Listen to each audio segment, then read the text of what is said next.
Right, it's time now for Focus. And with just 1 week to go before Americans pick their next president, we have a report from Nevada, best known for its deserts and the casinos and entertainment in Las Vegas. The western state has a significant Hispanic population, and in 2008, Barack Obama did really well there. And the Democrat came out again on top 4 years later. But Nevada is proving more of a challenge for Hillary Clinton's campaign. Valérie Defer and Naibu Reynoso report. Las Vegas is considered the gambling capital of the world. It is where Donald Trump has built part of his real estate empire.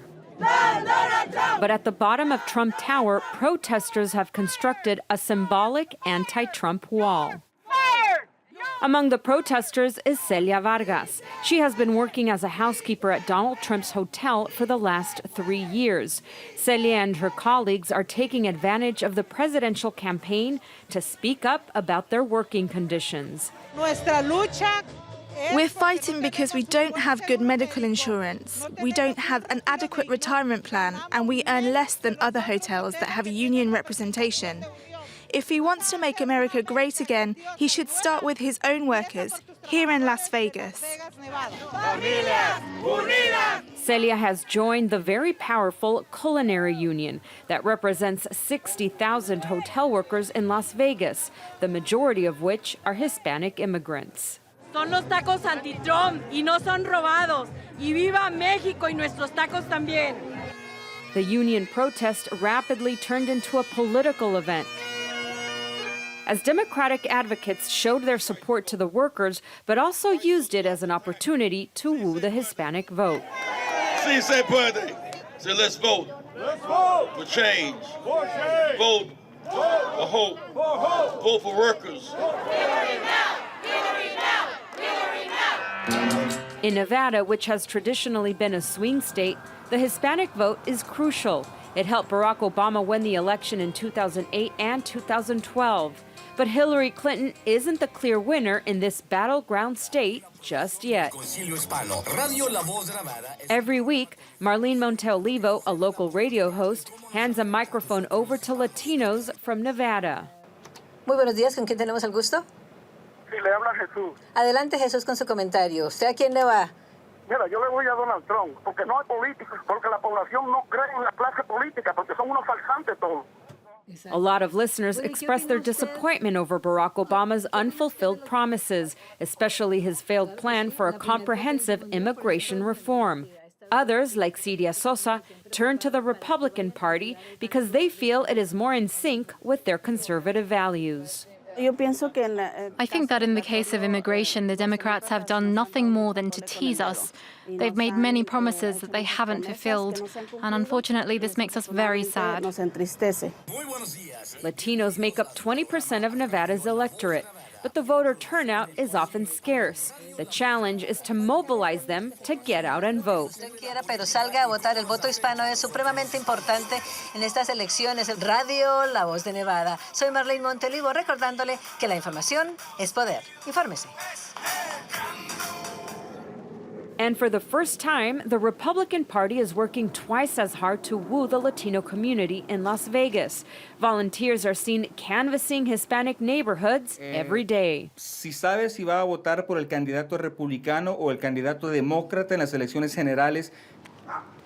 You know, our community is a very diverse community with many different backgrounds. We're not a monolithic bunch by many. That's a misconception that all Latinos think liberal. And I'm a free market conservative is what I am, so we're looking for those because our community needs more economic opportunity. Our wages are down, jobs are scarce, and we need a different direction in this country, and that's what I'm looking for. In Nevada, Donald Trump can also count on the support of the white, non-college educated electorate, who represent half of the registered voters in the state. For customers of this shooting range, the priority is to protect the Second Amendment of the Constitution at all costs. Maggie, the instructor, always wears a 9mm on her belt. I really feel that personal defense isn't just a right, it's a responsibility. So using a firearm for self-defense, I feel is my choice, and I should have that choice. Into the magazine well. Brenda is learning how to use an assault rifle for the first time. feels great. Despite Donald Trump's derogatory remarks about women, Maggie and Brenda will vote for the Republican candidate.